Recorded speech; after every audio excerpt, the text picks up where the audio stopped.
it's Angela Yee, your host of a new show by Acorns, where we talk about untold money stories from some of the most inspiring people in the world. What's up? It's Angela Yee, and once again, I am here with Acorns, and we are having these conversations to normalize discussions about money with inspiring people who will talk about their financial journeys.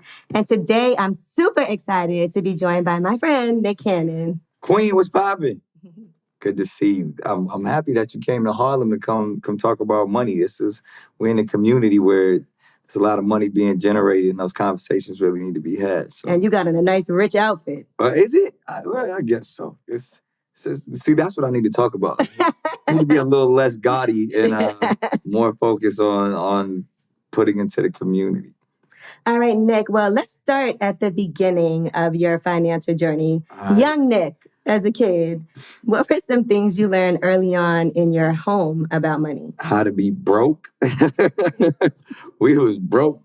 But you know what? My parents had me when they were teenagers. Mm-hmm. So I remember my mom having 2 or 3 jobs at a time, literally, and everything from Section 8 to projects, government assistance. That's how we came up. I mean, I grew up with my parents. So my father's mother was a matriarch to my mother, to my dad, who just came from the streets, getting incarcerated, changed his life, moved away. While I was still stay in California, he moved away to get out of the madness, to literally save his life so he could go and become a minister in North Carolina. Wow. So I was passed around a lot.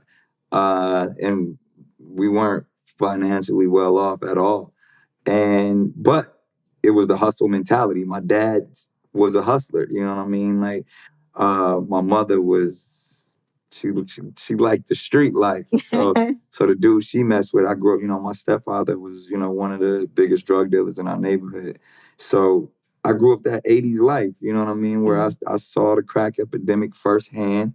I saw how it financially fed my household. Right. But then at the same time, when I would go live with my dad, I saw, I was going to say the faith-based hustle, but the faith-based process of business could financially support a family. That is some balance. Right? For you. Yeah. And you know what's crazy? I think when I was younger, I didn't know we didn't have money. Right. You don't even realize it. It's just what it is. I thought we was hood rich. Right. Like we had a Nissan Sentra with some rims on it. You know what I mean? Like my stepdad had the fresh Cadillac with Dayton's. And, then eventually, my mom came into some bread and probably 88, 89, I had the fresh BMW 325. I didn't know we were still living in the projects. We were still living. Balling. Yeah. We had the big screen. You know what I mean? Like when the TVs used to sit on the ground and stuff. So we were literally, I remember my stepdad would buy me truck jewelry and I had Gazelles and Jordans. I remember he bought me, the first CD player boombox. So I thought we was rich, but when it came to getting we also experienced those things like the lights being cut off and not having the money to do the school trips and all of that type of stuff. So, and then interestingly enough, as I started to make it on my own and it was just me and my mom, we went through some hardships where my mom lost the crib and I started having to pay the rent in high school. Did she explain to you what was happening financially, or was this just things that happened and you witnessed it? The crazy thing is I just watched my mom hustle. You know what I mean? I watched her provide for me and her. It was hard, because she put herself through accounting school. So she went to accounting school. Yeah. So did she have conversations? Because I know my parents never talked to me about money. I just used to hear them argue about it. Well, it's funny. Me and my mom didn't really start having conversation about money until I started making money. But she was an accountant. Right. She was a bookkeeper, and becoming a CPA. And I was like, it was hard times where I was, her and I were paying the rent. She lost her job. I was paying the rent. And I'm still in high school. At 17. And then, by the time 17, 18, I started making a bag. So you were acting at that time or? Stand up. Stand up. Okay. Stand up, yeah, stand up in a really, music business. Like the music business was our hustle. We was making money out the trunk of our car, like learning from the Master P's and the E40s and stuff like that. So we kind of had the city on smash. And then I started going from San Diego, California up to LA. And then that's when the real entertainment business popped off. And, I got the deal with Will Smith and all of that. And that was a couple $100,000. So that was amazing. Yeah. So I got my mom a condo out of that. And then I remember telling my mom we was dead broke before that happened. I feel like I was like 16 and I was like, Mom, you just pray with me. We dedicate, go to church, and I guarantee you give me a year and we'll get out of this situation. Cause she wanted me to go get more. I was working at Wiener Schnitzel. I was working Never hungry. Right. I was working at a a mechanic shop doing brakes and oil changes. And I would use that dude started, helping me get up to LA. So he would drive me up to LA and all of that stuff. So he believed in you. Yeah, it was love. It was love. He actually looked out. He was a dude that had some paper in the he owned a, mechanic shop. So he taught me how to work on cars, and in exchange, he would manage me and take me up to LA, and that's when it popped off for me. That is absolutely amazing that things started for you like that. How did they keep you off the streets? That's the crazy thing. Like, literally, entertainment got me out of gangbanging, got me out of selling drugs. I dabbled in all of that stuff, but I was like, come on, man. You've been like way too nice. Yeah. Like, I was birthed into the drug dealer. If you think about it, drug dealers are some of the nicest, most charismatic people because, and they're never really the tough guys. It's the people around them that protect the drug dealers.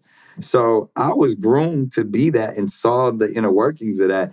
I just knew when people started, dying around me and stuff like that, I was like, I literally had to escape, and go to LA where it was safer for me. What sparked stand-up for you? Interestingly enough, my dad, he was a preacher, and he always thought I was funny.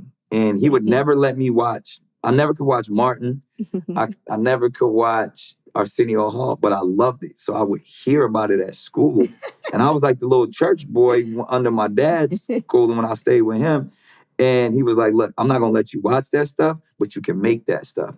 And because he had a public access ministry, he had cameras and all, and we had to go through like workshops to be able to check out the equipment. So he would make me go through these like cable vision, like workshops for the weekend. I hated that shit. Like I'd have to sit there and learn how to do lighting and audio and cameras. And came in handy. Yeah, right. And it's like 11, 12 years old. And then in exchange for working on his ministry show, he would give me free time and I would be able to use the cameras. And he was like, yo, you think you funny and you do all those little in living color and Arsenio Hall bits, do them in front of the camera. And I literally would do that. And then from there, when he would go preach and stuff like that, he put me on the spot and let me open up for him. He really put that entrepreneur spirit in you. Yeah, my pops was a hustler. My pop's still a hustler.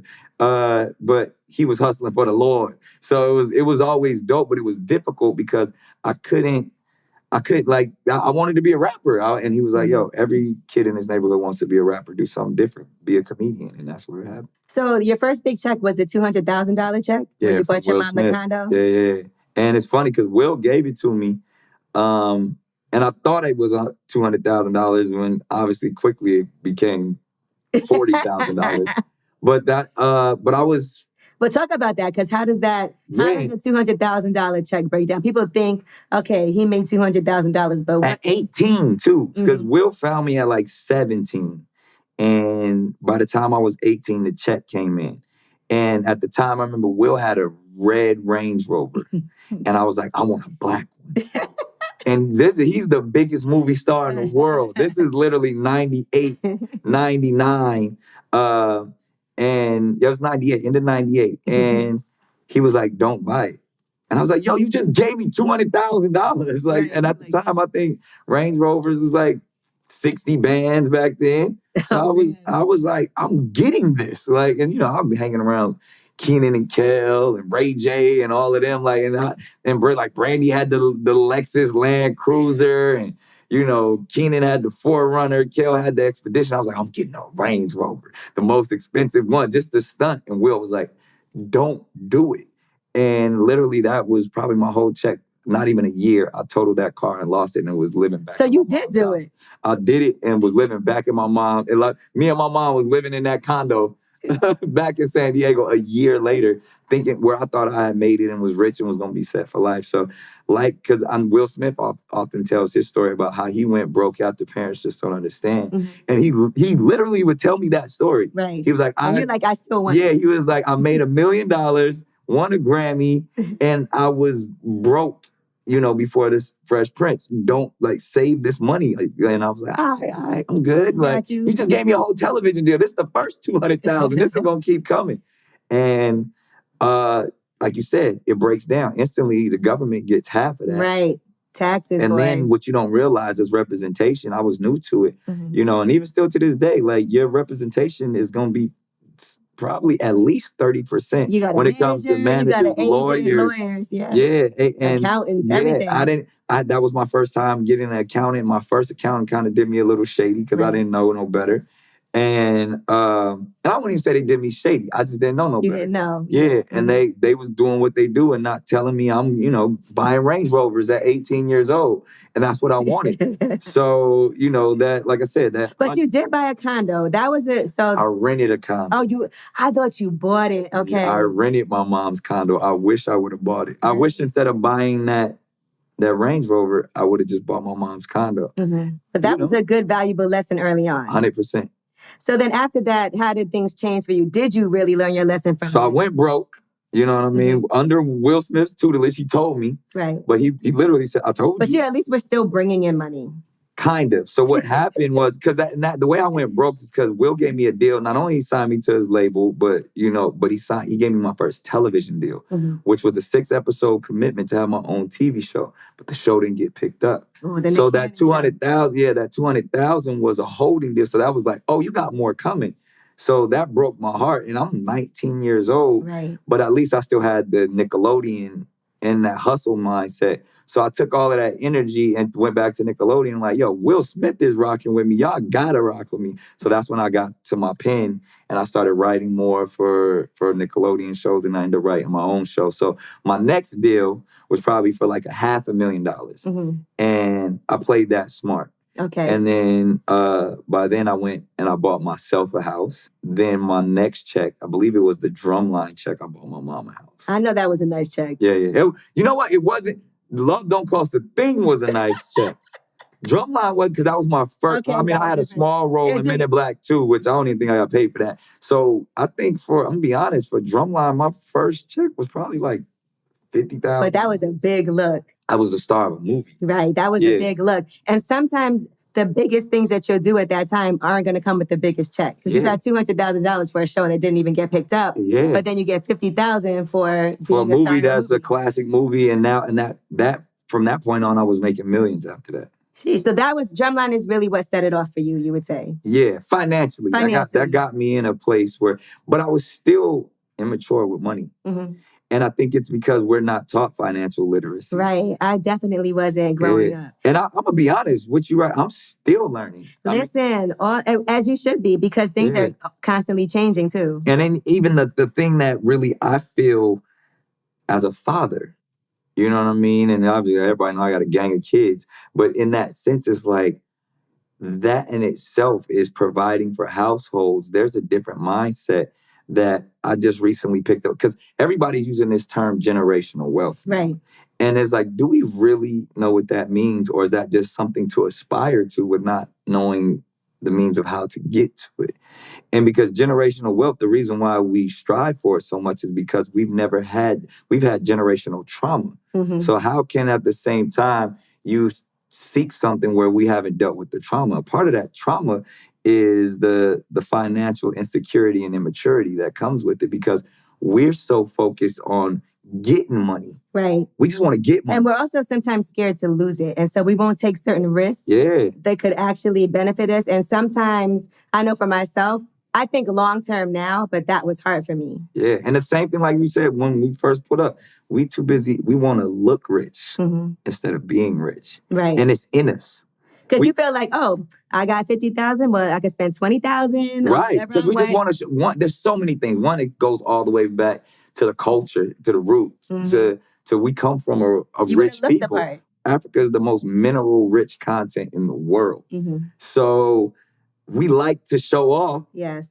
And then imagine you being robbed of all your riches and then left with nothing and told to survive and not even being treated like humans and actually being property. You are actually the currency of your DNA. So you're trying to prove, hey, I'm human. I'm not just property. I'm not.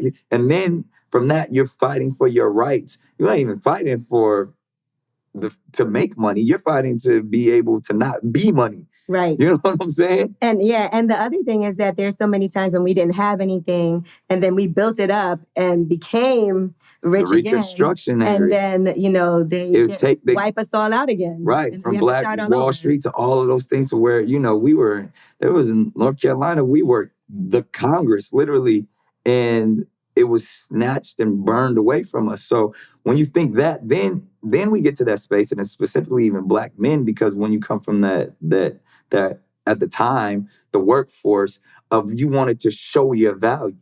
And so you were your value even then in that sense. So then you wanted to put on to show your value. So you wanted to look fly. You had to look fly to stand next to the white man. You had to make sure your hair was together. You had to make sure you looked the part because you wanted to be equal. You wanted to show that I'm just as valuable as this person is next to me. So all of that is the trauma. So we got to deal with that before we can actually even be educated in how money actually works. And then, I'll talk about it all the time.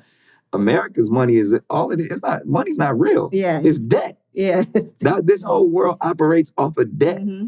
And it's a big IOU system. And it's the people at the top of the IOU system, the insurance companies, the loan companies, and all of that stuff, the banks, obviously, who dictate what the class system is going to be. And you always got to have a lower class in order for those people to be financially secure. And you know what else, too, I realized? And I realized this when I went to private school.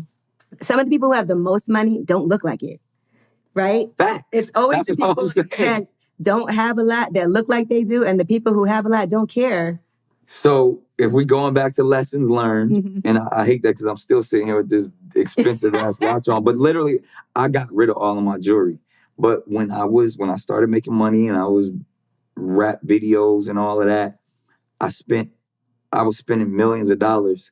And it was just stupid. You know what I mean? Because all of those could have been investments. Right. But some people might look at it as watches can be investments because you see the value of some of them increasing. Because I know some people do, depending on what you buy. I used to run that rap. I'm going to keep it a stack. Like this watch right here. It's a little iced out to be. It's not an investment. The diamonds take away ruined it. Mm-hmm. You know what I mean? Like this could have just been a collector's piece, but the billionaire man who would pay for it, he don't want diamonds on his. He just wants the plain Jane joint. So those are the ones that I appreciate. So a lot of times when you bust it down, it loses its value. You know what I realized too? When I have a goal that I'm working toward financially, some things don't matter to me. And so if I know I'm trying to get money to buy this house, to put this down payment on this house, or to do something else, I'm fine with sacrificing everything else. And I think it's a good practice for me too, to just say, okay, I have a goal to achieve. I want to get X amount of dollars so that I can put this down, and then I make it happen and it feels really good and I don't mind what I'm missing out on. So this is my thing with that. And that's a brilliant mindset to have, because I'm going to tell you what I still struggle with and what we all still struggle with. And going back to that generational wealth conversation, is people like us who work a lot, who hustle, who have the privilege and the blessing to be in a space where money is generated, we always know another check is coming. Mm-hmm. And we're always thinking, ooh, if I do this year and this year and set my goals and I'm living my life, I can get this, I can get that. But that's not generational wealth. Right. That's cash flow. You know what I mean? Andre 3000 said it the best. You know, you only funky as your last cut. You know, if you don't move your feet, then I don't eat. So we like neck to neck, still living check to check. So in that same vibe, entertainers and people of this generation now, because we got influencers that get stupid bags. We got Instagram, OnlyFans, people pulling in hundreds of thousands of dollars. What are you doing with it? But what are you doing? You living check to check. You banking on that next check. And that's just cash flow. We've been cash flow rich. We haven't established wealth yet to where when we go to sleep, We making money. Our money is making and we money. our children's children are making money off of the things that we do today. Diversity too matters, like as far as having money in different things, right? Because I have properties that generate money for me every single month because they're my rental properties and Smart. they're luxury properties, and I'm always looking at what is my next investment about to be. Smart. But at the same time, I also have my long-term investments, so I know that's put away, that's good for the future. I wish I would have thought about that early on. And even now, you know what I mean? Because I've lost a lot of money in real estate. Mm. I've lost a lot of money in investment. And I tell people real estate is not a for sure thing too. As much as people try to act like that, it can be great. And I've made some, fortunately for me, like all of my real estate investments have done well so far. Well, lucky you, Angela. But I don't do a lot. Like I've done. I've lost a year called 2008 that tanked all mine. And that's just because, like, when you, again, because my investments in, I was buying family members' homes, right, and helping people, and they were sound investments. You know what I mean? Hey, let me put you in a house. Let me get you this. But then when you pay X amount of dollars for the house, and then the market crashes, right, and what you pay for the house, now you're in the red. You're like, wow, these houses that I thought were appreciating are now dead. Yeah, and some with investments, a lot of times you don't see a return on that for years. If you do, if you're lucky enough to see a return, it takes a while, and you have to be patient. Mm-hmm. It's cash flow. You like, man, when I'm gonna get the money that I invested, when I'm gonna get that back, opposed to like, and that's why I'm saying in my investment conversation, it's all about IP, intellectual property, and ownership and investing in yourself. Right, that's important. To me, that's where I've made the bulk of my money. What has been your best investment? Wilding out. Okay. Yeah. It makes sense. Yeah. Like, that was something no one believed in early on when I was getting to the bag a little bit, you know, early 2000s. And I said, I'm going to pay for it myself. And, you know, I got everybody together, Kevin Hart, all the comedians, all my friends, all the rappers. And I rented out a comedy club, got some cameras from the tutelage that I knew. And shot it on my own, put together a presentation pilot. And from that gave me the opportunity to negotiate properly when I went to MTV and said, look, I own this. This is mine. Let's make the best deal. And we made a great deal. And I kept ownership, you know, all the way to this day. See, now I want to ask you about that because I remember there was a period of time when they said they were going to do it without you. How would that be possible? That's where it would have got murky. I mean, again, not to speak too much about the business side of it, but you can't really, there's many reasons why you can't do it without me, but there were a lot of business things. And that's where, you know, I started getting bullish and talking about, I built this $1 billion brand. Yes. Y'all got to pay me if y'all going to go on with it. And then I was like, let me just get quiet. Mm-hmm. You know what I mean? I got a lot of advice. Like, I don't got to be out there barking and stuff. It's like. Now, let me ask you this. Did your mindset change when you had children when it came to finances? What does that click in you? You learn a lot more. You know what I mean? You start having to create trust and build accounts. And that's when you really start to think about generational wealth. When I'm no longer here, who's going to take care of my children? How will they be taken care of? Will they be set?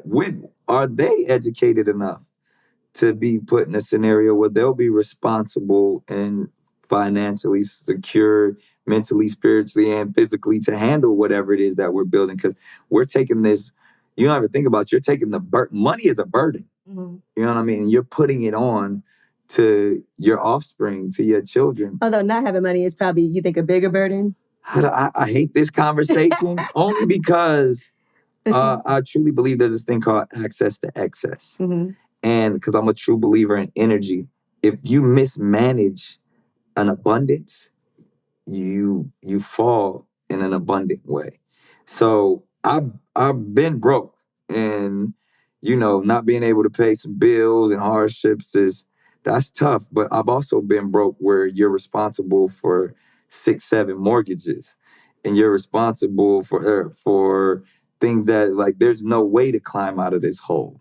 You know what I mean? You could be broke I've been broke in an apartment, and then I get another job, or I go hustle and get another second, third job, and now I can pay my rent. Right. When you're in debt $4 or $5 million, where you gonna get that other $4 or $5 million from? You know what I mean? And that's where I've seen a lot of my peers go down hard, fast, and puts them in a dark depression.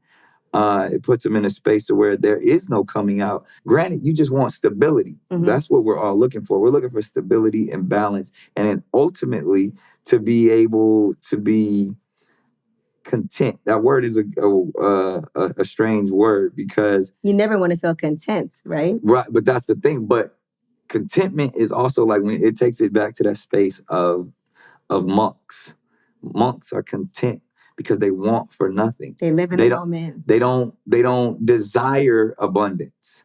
They're just they find happiness within. So that's what I'm in that space now to where that minimalist idea. And that's even what Kanye talks about sometimes, where it's like the less is more thing. But I mean, he's also then he goes the other way. Yeah. But and I understand the struggle because you realize when you have children, you want to teach your children the value of like money isn't everything. You know, but then they say, yeah, that's easy to say when you got money. But for your kids who are old enough, what do you teach them about money? Like, how do you handle that? I mean, one, it starts with math, which, you know, is amazing. So I remember I teach all of my kids, you know, I just start with dollars and cents, piggy banks, all of that stuff. Like if they want something, are you like, okay, this costs, like, how do you handle it? I make them do the math. Simple as that. When they want something off of Amazon, you know, you create an allowance. You like, all right, well, you got to do this whole math. You want how many Roblox or V-Bucks and all right, how does that translate into dollars? Okay, you spent this week. Why now break that down of how, and the fact that they have to go through that process. That's how you teach them the value of money, because otherwise it is like, oh, I just want this and I can get it. I can get anything. Yeah, but I remember what I used to do when Toys R Us was on every corner. Shouts out, that's one of my investments right now. Oh, bringing Toys R Us back all day. But we're bringing it back in a big way. But I remember I used to take Rock and Roll, my oldest, to Toys R Us, and I would give them each $100.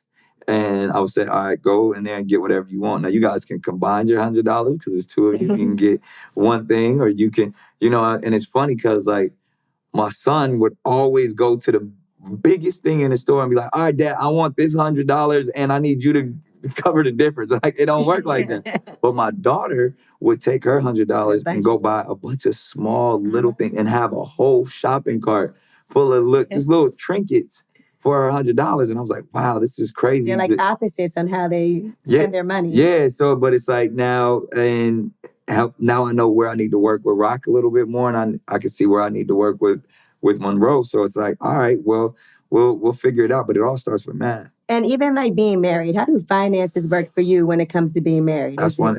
We're not gonna get to this monogamy conversation. No. I'm just talking about. No, but I'm just saying. But it leaked because I don't want to sound. Because I know how we don't want to keep on talking. Yeah, I know how people think of when I approach this process. But when I say this, marriage is a business, and that's what I learned. And I learned, like, there's contracts involved. There's definitely contracts. There's, and it could be a great business. It could be a great investment. There's definitely breaks in your taxes. Yeah, marriage can be a very lucrative business if you do it properly.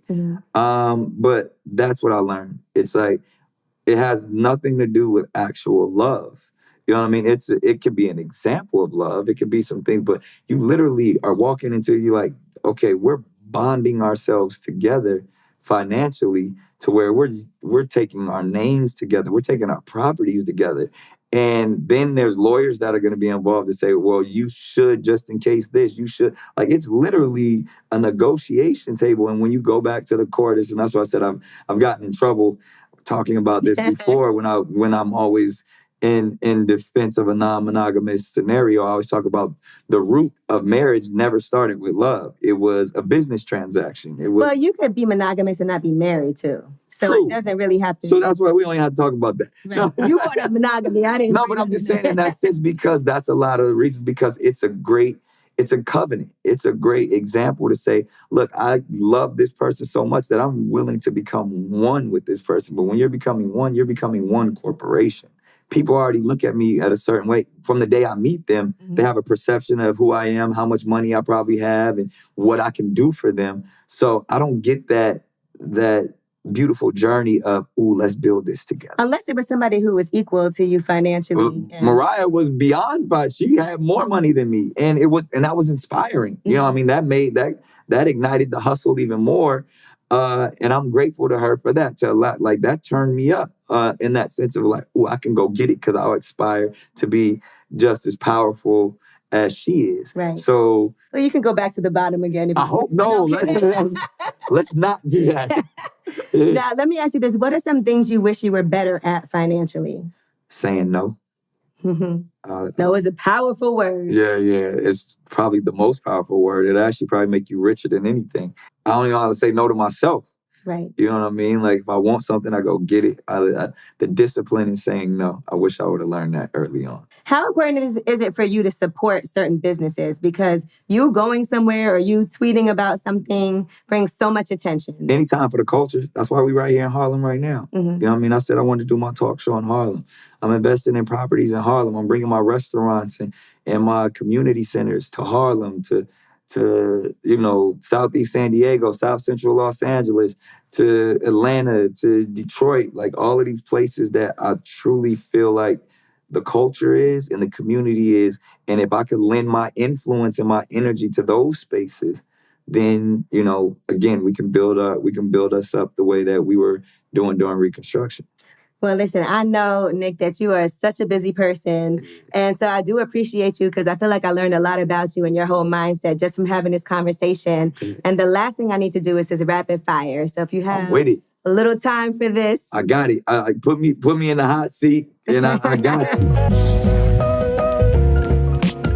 All right, Nick. So this has been great. Thank you. This is our rapid fire of money questions. I get nervous with you because you don't. You ask them hard hitting questions. No, this is just about money. Okay. You're not in the rumors today. All right, cool. Let's get it. I'll do that on your show. Right. What was the first concert you ever bought tickets for? MC Hammer. Ooh. It's crazy. And that Dr. Dre walked past me. He got out of a cab, and I guess I forgot who was performing, but the fact that I was standing in line for an MC Hammer concert and I saw Dr. Dre walk past me, it was like 1990 maybe. Crazy. All right. Is there an artist that you would collaborate with for free? Stevie Wonder. Ooh. That's I would pay. Yeah, I would pay money. I would invest in that. Yeah. What did you spend your first big check on? My mom's crib. What did you spend your last big check on? See, I don't know. I don't live check to check no more, so I don't know. So many of them. Yeah, I don't think. But what's your last big purchase? Something probably for my kids. Mm-hmm. Yeah, a home. Yeah, a home for my children to live in. All right. What's the best money move you ever made? Wilding out. What is the greatest money lesson you've learned? How to say no. What is the worst money advice you've received? Spend it. Spend it as soon as you get it. Blow the bag. Mine, I spend it. All right. What is a money mistake you learned the hard way? The trinkets, the depreciating things. You know what I mean? Jewelry, cars, none of that stuff has real value. And then you sit at home like, why did I buy this? And you look at it like, And it becomes a liability. Like I had so many cars at one point in time that my car bill was hundreds of thousands of dollars. Not like I own the cars, but what the upkeep. All right. When do you feel empowered by money? When I can give it to my loved ones. What is your favorite thing to spend money on? My loved ones, my family. I'm going to say that. What is also the empowered one? I always say more than my loved ones. Also when I could put it into my community. Right. And you can see the difference that it makes. Indeed. What is your least favorite thing to spend money on? Depreciating assets. But it feels good at the time until that's in retrospect. Yeah. You wouldn't buy it if you thought like that. What would be your money advice to 20-year-old Nick? Yeah, invest in yourself. Mm-hmm. Continue to, allow your money to make you money and intellectual properties. Keep creating. And last but not least, what is your best money advice to someone else who's on their come up? Energy is currency. Manage your energy. Invest in your energy. When you can have that concept that the physical money is not real, but the idea of where you put your efforts and your time, that's what real money is. And it's also, I think, one of my mentors said it best. Money don't make you happy. Happy makes you money. Okay. All right. I like to spend money to get happier. But not when I'm sad, yeah. But that's what I'm saying. Like, think about it. Imagine if you were able to take care of your family by the things that make you the happiest. That is actually what makes me happy, when I can do something great for my parents. Right? Or for my brother, when they ask me for something, or they don't even But if it's your skill set or your talent that made you that money. Right. You know what I'm saying? Mm-hmm. Like, the thing that you love the most, whether it's, journalism, entertaining, being like, that's the beauty, that's the blessing that we have, is that, I didn't have a bunch of them, but I had those jobs that I hated going to, that I had to get up hella early in the morning, take 3 buses to get to, or being there with hot dog grease, or, changing. Oh, I hate this. What was the place you worked at? Wiener Schnitzel. Wiener Schnitzel.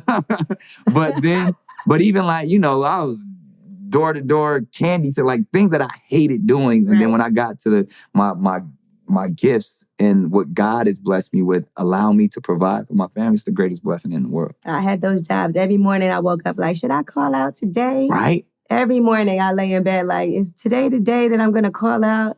Let me just go get it over with. Yeah, and that's why I would say, find something that you love and you'll never work a day in your life. We don't have to, just think about that existence. Live your life doing something more than just paying bills. And wherever you can do it, you know what I mean? And again, that's where I go back to energy. If it's feeding into your community, if it's feeding into your family, find something that makes you truly happy. Well, thank you so much, Nick. I really appreciate you for doing this and having this conversation about finance. All day. After this, back to our regularly scheduled. I know, right? That gossip is coming. Rumors are coming. Nick Cannon, thank you so much. No doubt. I'm Angela Yee, and thank you so much for tuning in. Make sure you hit me up on Twitter, on Instagram @Acorns, and let me know who you'd like me to talk to next about one of my favorite topics, money. All right, now let's get to the business. Listen up. These conversations do not reflect the views of Acorns. The material is only informational. It's not investment advice. It's not a recommendation, an offer, or sale of securities. Remember that investing involves risk, which includes the loss of principal. We always tell you that. Investment advisory services offered by Acorns Advisors, LLC, an SEC-registered investment advisor. Brokerage services are provided to clients of Acorns by Acorns Securities, LLC, an SEC-registered broker-dealer and member at FINRA SIPC. For more information, visit acorns.com.